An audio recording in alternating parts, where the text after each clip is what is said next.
Alright, so now we are approaching the end of the concepts chapter. I want to talk now about inducement and liquidity. I did talk about inducement and actually about liquidity in the chapter 2, the basics. Now I want to talk about inducement and liquidity and what inducement is. You've probably heard of liquidity inducement theory or whatever it's called. It's basically the concept of when price is taking liquidity from a certain point and then you can expect a potential reversal. So the main basically liquidity areas we have are equal lows. So we have equal lows like this, we have equal highs, okay, and then we have trend line, but we don't really like to use this. We also have 4-hour wicks and daily wicks and also 12-hour wicks. So the wicks basically work like this. I like to use them on a 12-hour or just a daily. When we have a wick that's taken out, we can expect a potential reaction only if we have a liquidation wick that it's called. So we're going to talk about that in the next one. But now I want to go over inducement. So the aspect of inducement is basically when price induces liquidity from a certain point. So equal lows, equal highs, we have session highs and lows. So usually we have Frankfurt high and low. The main one we use is Asia session. So Asia high and low. When that gets induced, we can expect a reversal. And then New York not that much. New York usually has the higher in the day and they're usually protected. But we also have Frankfurt.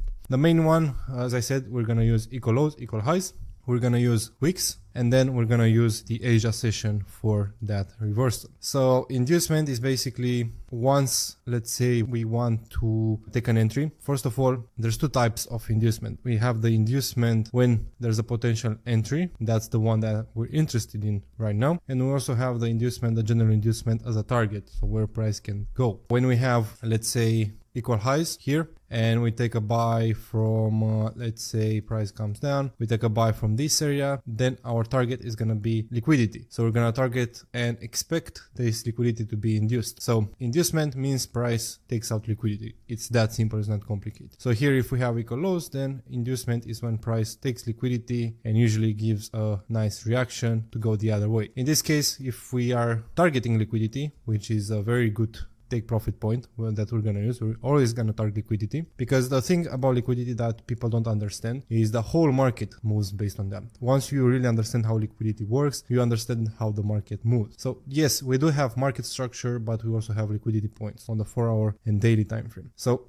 price moves, I like to call them objectives. So price moves from one objective to the other. So let's say the objective for Euro USD was to come lower, and then once that low has been taken out, the objective has been basically accomplished, and price is heading towards the next objective, which can be a point of liquidity. So that is why we need to identify where liquidity is and expect for price to induce them. That's the first thing. Now, as I said, we mainly use liquidity as an entry point, as a confirmation, actually one of the best confirmation we can have. So let's say price comes into a higher time frame area, starts giving a change of character, a nice V shape, price moves higher, right? This is the higher time frame area, price gives this, and now you can expect a market to go bullish. Let's say we are coming into New York open, so we want to take a buy. How do we take a buy? First, we need to identify the entry point. So where are we gonna enter the market? Well, first of all, we have, let's say we had a V shape here, right? We have the flip zone in this area, and then we have, let's say, an imbalance here lower. We have, especially when you have an entry like this, when you want to take an entry actually, we always have two entry areas. So we have the aggressive one, which is usually the flip zone or just along the way. And then we have the safe area or the extreme where we can find an imbalance, or we can just select a POI. Doesn't really matter. The one thing that we need to have, however, is liquidity that's taken before hitting our POI. So let's say this is the 5-minute time frame, price slowly going down, right? And then you see this happening. Price is coming into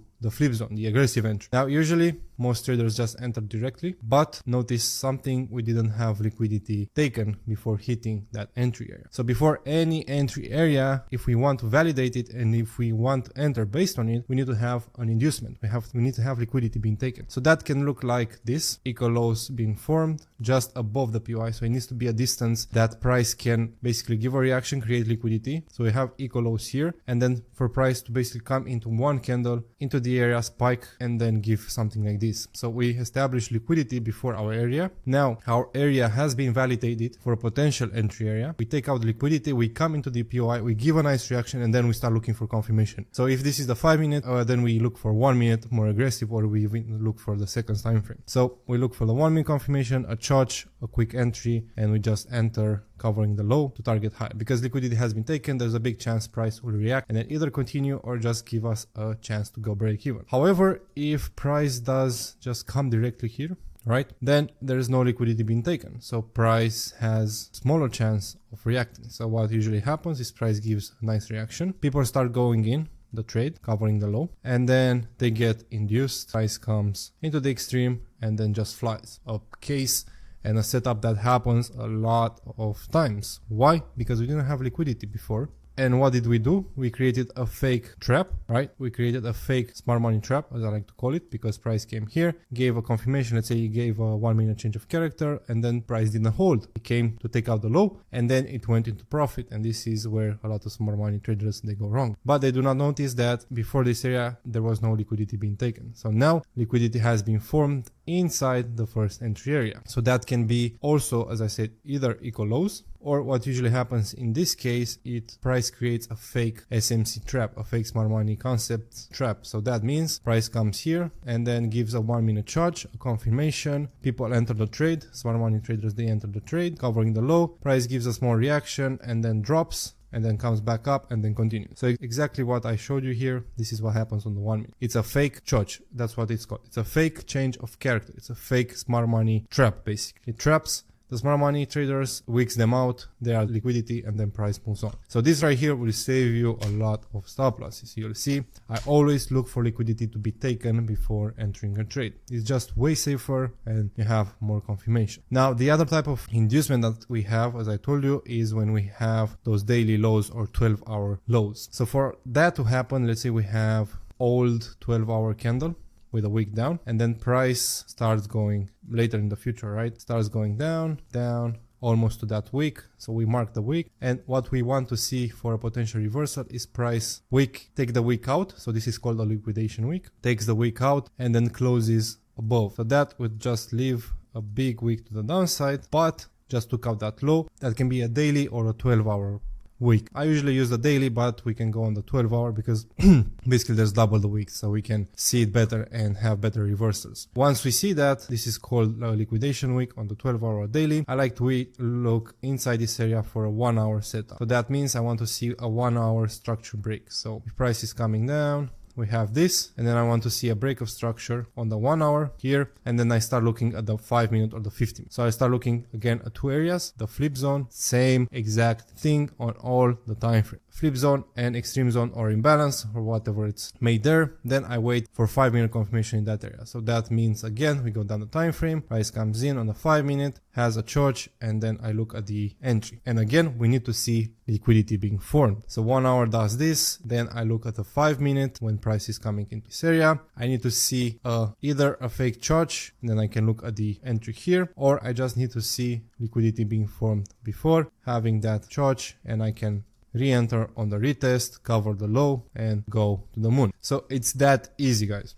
Liquidity is easy, inducement is easy. It's nothing hard, it's nothing complicated. People tend to overcomplicate it just to make it sound better, make it look better, sell it better, right? You saw probably a lot of liquidity based traders, but liquidity is just that. Now, one of my favorite setups for London session is Asia high or low inducement. And that means I wait for either the Asia low or Asia high to be taken before looking for an entry. So perfect example here. You see Asia session being formed, Asia low being taken, price goes to the upside and then goes down again. Asia session, price takes out Asia high. This is a textbook setup. Why? Because you have a bearish, so you have a bearish trend. You can even use the optimal trading range. So you can mark the high here towards the low. All right. You have the higher time frame narrative going bearish. So you have that power, the bearish power. You have a low being set, retracement, Asia session being formed. You create liquidity here, equal lows plus Asia low. And then what happens? Price Frankfurt open, you see Frankfurt open comes up into the area, just stays there, and then this is the perfect setup. So when Frankfurt takes out the Asia high and then London comes in and takes the Frankfurt high, this is the best,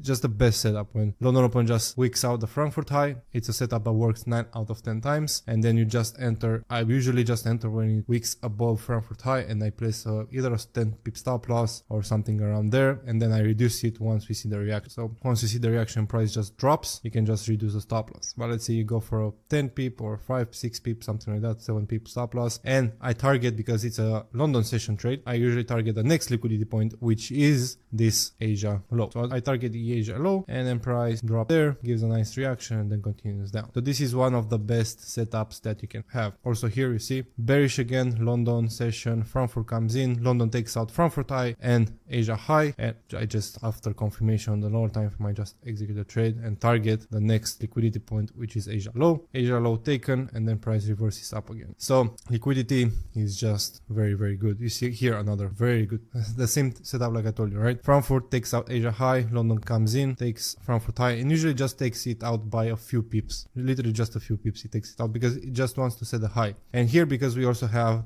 this New York high, so compared to Frankfurt or Asia or London highs and lows, New York highs and lows tend to be respected, so they can be used as a potential stop loss or a reaction point. So if I want to enter here based on the reaction, I just want to cover the New York high because I know it's going to be probably respected, and then next liquidity point, Asia low, where I can take profit, partials if this is a pro trend trade, and then just try the wave further or just close fully. Here, same setup, Frankfurt takes out the high, London takes the high later in the session, gives a nice reaction to the downside, price comes back again, you can re-enter here, perfect trade targeting Asia low. So Asia highs and lows are one of the best target liquidity points for an intraday move, because usually when the high is being taken out, then the next target is the low. When the low is taken out, then price moves towards the high, and so on. So this is what I like to trade. Also, price usually tends to give a reaction from Asia midline as well. So if you take the trade from, let's say, the Asia high inducement, then you can expect a small reaction at Asia midline. It's just how price reacts. So that can also happen. Just keep that in mind. And then we're going to have the 12-hour and daily wicks that we're going to use in order to spot a potential reversal. So let's see. Usually we like to look at previous 12-hour